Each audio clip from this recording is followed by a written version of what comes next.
யார் எல்லோரும் எப்படி இருக்கீங்க? இன்றைக்கி என்ன கிழமை பார்த்தீங்கன்னா புதன்கிழமை. நம்ம இன்றைக்கி காலையிலே மீன் வாங்கலான்னு சொல்லிட்டு நம்ம ஐடியாவில் இருந்தோம். அதே மாதிரி நம்ம வீட்டுக்கு இவங்க வருவாங்க. இவங்கக்கிட்ட மீன் ஃப்ரெஷ்ஷாக இருக்கும், சூப்பராக இருக்கும். அதே மாதிரி குவான்டிட்டியும் நமக்கு நிறைய கொடுப்பாங்க. அதே மாதிரி நம்ம க்ளீன் பண்ணி கொடுத்துருவாங்க. நம்மக்கிட்ட சிரிச்ச முகத்தோடு பேசுவாங்க. அவங்க முகம் சொல்லிக்காமல் சூப்பர் எப்படி சொல்கிறது, நிறையவே போடுவாங்க. இன்றைக்கி இந்த டைம் ஒரு 48 டேஸ் அதான் அந்த மீன் இறக்கம் அது என்னமோ மீன் அதிகமாக வளர விடுவாங்க இல்லையா, கடலுக்குலாம் யாரும் போக மாட்டாங்க அப்படின்னு சொல்லிட்டதால கம்மியாக கொடுக்குறேம்மா அப்படின்னு சொல்லிட்டு மீன் பெருக்கம் இனப்பெருக்கம் விடுறதால கடல் க்ளோஸில் இருக்குது அப்படின்னு சொல்லிட்டு இருந்தாங்க. சரி ஓகேக்கா அப்படின்னேன். நான் 100 ரூபாய்க்கு மீனும் எனக்கு கொசுறு தேடுறதுக்காக பார்க்குறாங்க. சங்கரா மீனா ரேட்டுமா அப்படின்னா, எனக்கு சங்கரா மீன் தான் பிடிக்கும், எனக்கு வேறு மீன் வேணான்னு. அப்புறமா காணங்கத்தை மீனாக அவங்க போட்டு விட்டாங்க, பெரிய மீனாக எடுத்து கொசுருக்கு. அப்புறம் வீட்டில் நான் க்ளீன் பண்ணிகிட்டு இருந்தேன். எங்கள் வீட்டுக்காரர் பார்த்துட்டு இதுதான்ப்பா கொசுருக்கு போட்டாங்க. 2 மீன் இருந்தாலும் போட்டாங்க சங்கரா மீன். இறா ஒரு 100 ரூபாய்க்கு வாங்கியிருந்தேன் நான்.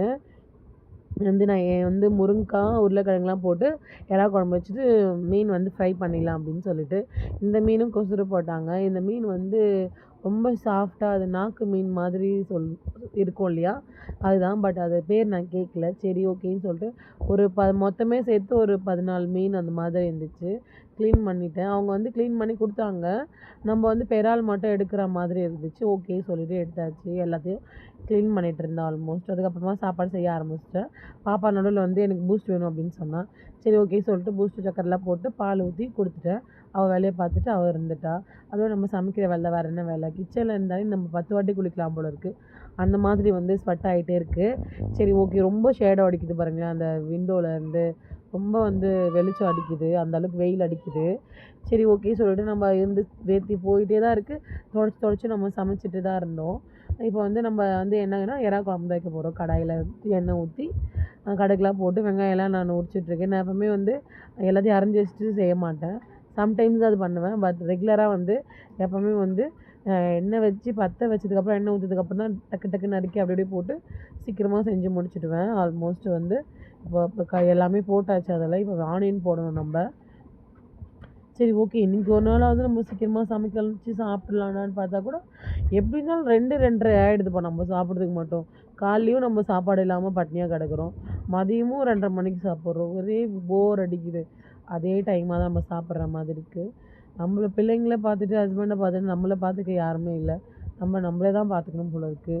சரி ஓகே போவோம், இதுவும் கடந்து போகுன்ற மாதிரி போயிடுச்சு. சமைச்சு முடிச்சாச்சு.